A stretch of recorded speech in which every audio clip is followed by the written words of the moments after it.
Hello friends, नमस्कार। स्वागत है मेरे चैनल इन्वेस्टमेंट योगी पर। फ्रेंड्स, अगर आप चैनल पर नए हैं तो इस चैनल को सब्सक्राइब करिए, बेल आइकन दबाइए और उसके बाद नोटिफिकेशन में ऑल का बटन जरूर दबाइए ताकि आपको मेरे नए नए वीडियोस के नोटिफिकेशन हमेशा मिलते रहें। तो आइए इस वीडियो को शुरू करते हैं। फ्रेंड्स, प्राइमरी मार्केट में एक और कंपनी के आईपीओ ने दस्तक दी है और उस कंपनी का नाम है कीस्टोन रियल्टर्स लिमिटेड। फ्रेंड्स, इस कंपनी के आईपीओ पर कंप्लीट एनालिसिस करेंगे और ये जानेंगे कि इस आईपीओ को अप्लाई करना चाहिए या इसको छोड़ देना चाहिए। क्या है कंप्लीट पूरा का पूरा बिजनेस मॉडल, क्या करती है कंपनी और इसके पीयर ग्रुप कौन कौन से हैं और इस कंपनी के फ्यूचर आउटलुक क्या है। उस आधार पे हम ये जानने की कोशिश करेंगे कि क्या इस आईपीओ को एक थम्स अप देना चाहिए या इसे अवॉइड करना चाहिए। तो फ्रेंड्स, कंप्लीट एनालिसिस करेंगे। अगर आप चैनल पर नए हैं तो काइंडली चैनल को सब्सक्राइब करना ना भूलिए, वीडियो को लाइक और शेयर करना ना भूलिए। चलिए इस वीडियो को शुरू करते हैं। तो फ्रेंड्स, इस कंपनी की स्थापना हुई थी 1995 में। तब से ये कंपनी काम कर रही है। ये बेसिकली एक रियल एस्टेट डेवलपर है, यानी कि बिल्डिंग्स वगैरह बनाना, मॉल्स बनाना या जिस तरह की भी हाउसिंग कॉम्प्लेक्सेस बनाना, इस तरह के प्रोजेक्ट्स वो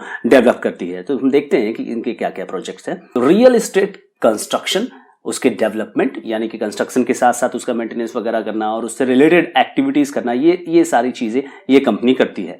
अब तक इस कंपनी ने 32 प्रोजेक्ट्स को कंप्लीट कर दिया है। क्योंकि देखिए, रियल एस्टेट में सबसे बड़ी प्रॉब्लम वो होती है कि प्रॉब्लम्स में कंपनियां तब आती हैं जब वो प्रोजेक्ट्स को स्टार्ट तो करती हैं लेकिन उसको कंप्लीट नहीं कर पाती हैं। तो इस कंपनी ने ये हाईलाइट किया हुआ है कि इसने 32 प्रोजेक्ट्स कंप्लीट कर दिए हैं। अभी ये 12 प्रोजेक्ट्स पे काम कर रही है और साथ में 21 प्रोजेक्ट्स इसके आने वाले हैं। तो इस तरह से इसने अपने आप को यहां पर प्रेजेंट किया है। और सबसे बड़ी चीज यहां ये देखिए कि कंपनी मुंबई मेट्रोपॉलिटन रीजन में यानी कि एमएमआर रीजन में काम कर रही है। मुंबई बेस्ड कंपनी है, तो मुंबई रियल एस्टेट का हब, वहां ये कंपनी काम कर रही है, ये आप जानिए। तो इसके पहले एक आईपीओ आया था जो कि लोढ़ा ब्रदर्स जिसको बोलते हैं, और उसको आईपीओ में अच्छा रिस्पांस नहीं मिला था। वो भी मुंबई बेस्ड कंपनी है, यानी कंपनी का नाम अगर आप देखेंगे तो वो मैक्रोटेक डेवलपर है। तो फ्रेंड्स, कीस्टोन रियल्टर्स जो है वो किस किस सेगमेंट में है ये जान लेते हैं। तो सेगमेंट इनका ढेर सारा है, एफोर्डेबल सेगमेंट से लेकर के ये सुपर प्रीमियम कैटेगरी में भी है। यानी कि एफोर्डेबल से आगे जाएंगे आप तो मिड एंड मास को भी ये सर्व कर रहे हैं, और उसके बाद एस्पिरेशनल थोड़ा और महंगा, उसके बाद प्रीमियम और महंगा, और सबसे महंगी जो प्रॉपर्टी इनकी सुपर प्रीमियम कैटेगरी वहां पर भी है। यानी कि ये सभी सेक्टर को ये कवर अप कर रहे हैं। और इनका जो ब्रांड है वो मुंबई में काफी पॉपुलर ब्रांड है और उसको कहते हैं रुस्तम जी। तो रुस्तम जी ग्रुप ऑफ कंपनी की ये कंपनी है कीस्टोन रियल्टर्स। अब तक कंपनी ने क्या किया ये देखिए।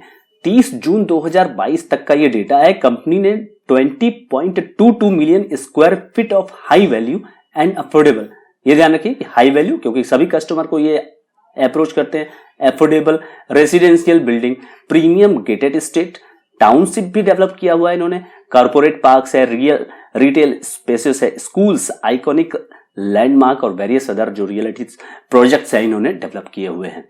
अब तक इन्होंने 280 कुछ बिल्डिंग्स जो है बनाई हैं और घरे बनाए हैं, जिसमें कि 14,000 परिवारों को इन्होंने इसको सेल किया है। बिजनेस मॉडल जो है कंपनी का ज्वाइंट डेवलपमेंट एग्रीमेंट है, जिसमें कि जो लैंड है वो खरीदना नहीं होता है। इस कारण से आपका ये लो कैपिटल होता है। इसमें करते क्या है कि डेवलपमेंट एग्रीमेंट जो है वो लैंड ओनर से ये करते हैं, जैसे कि सारे रियल्टर्स करते हैं, जिससे कि आप जो लैंड को खरीदने की जो कॉस्ट होती है वो आपको नहीं देनी होती, आप केवल डेवलप करते हैं। और इस तरह से स्लम रिहेबिलिटेशन प्रोजेक्ट्स हो या सोसाइटीज को ये डेवलप करके देना हो, तो जमीन इनकी नहीं है बल्कि ये डेवलप करके दे देंगे। तो उस हिसाब से इनकी जो कॉस्टिंग है वो कम आती है। अब बात करते हैं फ्रेंड्स बिजनेस मॉडल के बाद कुछ कंपनी के फाइनेंशियल्स की, जिससे पता चलेगा कि कंपनी ने क्या परफॉर्मेंस किया हुआ है। तो सबसे पहले हम बात करते हैं ईपीएस की। ईपीएस जो कंपनी का है साल 2019-20 का अगर हम बात करें तो ₹2.20 है। साल 2020-21 में बढ़ करके सीधा चला जाता है ₹31.04, और फिर ये 21-22 में फिर ये गिर जाता है ₹13.90। मतलब ₹2 से सीधे आपका ₹31 चला गया और फिर उसके बाद ये ₹13 चला गया। तो ये इसमें स्टेबिलिटी यहाँ पे आप देख सकते हैं कि 3 साल का ही डेटा हमारे पास होता है, तो उसके हिसाब से स्टेबिलिटी नहीं है।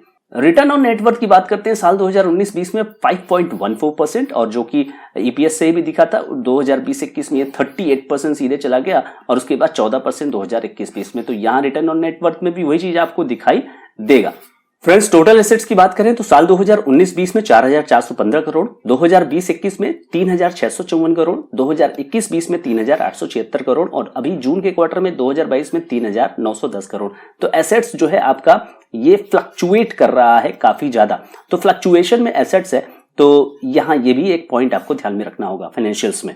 टोटल रेवेन्यू की बात करें फ्रेंड्स की कंपनी ने क्या क्या सेल्स किया, सेल्स का फिगर 2019-20 में 1268 करोड़ एक साल का है, 2020-21 में 1177 करोड़, थोड़ा सा यहाँ पे गिरावट आई और उसके बाद 21-22 में 1302 करोड़ 97 लाख और अभी समाप्त हुए क्वार्टर में जून 2022 में 176 करोड़ मात्र इन्होंने सेल किया 3 महीनों में। तो यहाँ इस हिसाब से अगर आप देखेंगे तो यहाँ पे साल 2022 को यहाँ पे इनका सेल फिर और गिरने की संभावना है। तो सेल्स में फ्लक्चुएशन आपको दिख रहा है क्योंकि आपने ईपीएस देखा और उसी के आधार पे पैट कैलकुलेट होता है। तो ईपीएस में यहाँ पे फ्लक्चुएशन है तो सेल्स तो उसी से ही कैलकुलेट होगा। तो सेल्स आएगा फिर उसके बाद PAT and then EPS calculate किया जाता है। फ्रेंड्स, प्रॉफिट आफ्टर टैक्स यानी कि नेट प्रॉफिट की बात करते हैं तो नेट प्रॉफिट की स्थिति यह है कि 2019-20 में 14 रुपए, 2019-20 में 14 करोड़ 49 लाख, 2020-21 में 231 करोड़ 82 लाख, 2021-22 में 135 करोड़ 83 लाख और जून के अभी के क्वार्टर में 4 करोड़ 22 लाख केवल। फ्रेंड्स, अब बात करते हैं पीई रेशियो की। अपर प्राइस बैंड और लेटेस्ट ईपीएस के आधार पे साल 2021-22 का जो की है वो है 38.76 इनका पीई पर ये आपको ये दे रहे हैं शेयर। फिर उसके बाद हम बात करेंगे कि पीयर्स के कितने पीई चल रहे हैं तो उसके आधार पे आपको पता चलेगा कि क्या ये आईपीओ सस्ता है, सस्ते वैल्यूएशन पे आया है या महंगे पे आया हुआ है। टोटल जो इशू है फ्रेंड्स 635 करोड़ का है जिसमें से कि 560 करोड़ रुपए का फ्रेश इशू है वो कंपनी में जाना है। तो ये एक अच्छी बात है कि ये ओएफएस नहीं है, ओएफएस भी है थोड़ा सा 75 करोड़ रुपए का। तो प्रमोटर जो है वहां पर से निकल रहे हैं। प्रमोटर्स की बात करते हैं फ्रेंड्स तो प्रमोटर्स यहां पर आपको दिख रहे हैं पोमन रुस्तम ईरानी, परसी सुराबजी चौधरी और चंद्रेश दिनेश मेहता, ये लोग कंपनी के प्रमोटर हैं। कंपनी का जो पैसा है वो जो इनके लोन है फुल या पार्ट उसको पेमेंट करने के लिए यहां दिया जाएगा और कुछ ये प्रोजेक्ट्स को एक्वायर करेंगे फ्यूचर में, रियल एस्टेट प्रोजेक्ट्स को और जनरल कॉर्पोरेट पर्पस के लिए। फ्रेंड्स, आईपीओ खुल रहा है 14 नवंबर को और ये 16 नवंबर तक चलेगा। फेस वैल्यू है इस आईपीओ की 10 रुपए और प्राइस बैंड है 514 से 541।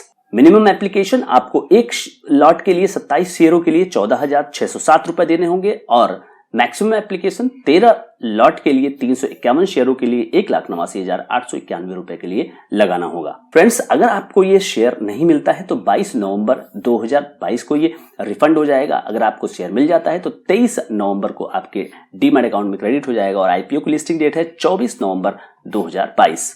ये पूरा का पूरा जो आपको आईपीओ है इसका जो अलॉटमेंट होगा क्यूआईबी को 50%, एनआईआई को, नेट नॉन इंस्टीट्यूशनल इन्वेस्टर्स को 15% और रिटेल कैटेगरी के निवेशकों को 35%। अब पीयर्स की बात करते हैं यानी कि इनके कॉम्पिटिटर्स कौन कौन हैं। कॉम्पिटिटर्स है माइक्रोटेक डेवलपर्स है, ये केवल मुंबई बेस्ड कंपनी है। इसका जो पीई है 36 है। गोदरेज प्रॉपर्टी एक बड़ा नाम 99 के पीई पर अवेलेबल है। ओबराय रियलिटी ये बहुत बड़ा नाम 32 के पीई पर अवेलेबल है और सनटेक रियलिटी 220 इसका तो बहुत ज्यादा पीई है। फ्रेंड्स, सवाल उठता है कि क्या करना चाहिए। देखिए, पहली चीज यहां पे है कि हम वैल्यूएशन पे कंफर्टेबल हैं या नहीं। तो वैल्यूएशन में कंपनी ने 38 के पीई पर आपको ये शेयर दिया है और अभी आपने देखा कि इस कंपनी को एक से बढ़कर एक नाम के साथ कंपैरिजन करना पड़ेगा, कंपटीशन करना पड़ेगा। तो उन लोगों का जो पीई है वो करीब करीब इसी के अराउंड में है। अगर गोदरेज की बात की जाए तो 100 के अराउंड में है और माइक्रोटेक डेवलपर जो क्लोज कॉम्पिटिटर है उसका जो है वो 30 के अराउंड चल रहा है।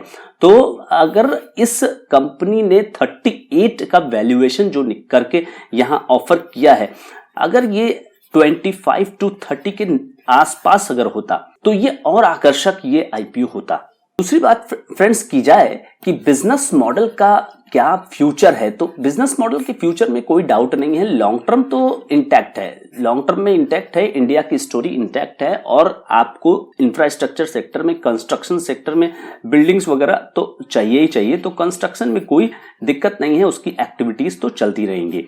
लेकिन यहां पे अगर हम बात करें कंपनी की, तो if you are talking about the company, तो कंपनी का जो फाइनेंशियल है वो आपको काफी ज्यादा अनस्टेबल दिख रहा है। किसी साल कंपनी तो काफी ज्यादा सेल कर ले रही है लेकिन उसके बाद सेल हो जा रही है धड़ाम, तो उसका प्रभाव आपके फाइनेंशियल्स पे आना ही आना है। तो रेवेन्यू जो है कंपनी की स्टेबल नहीं है।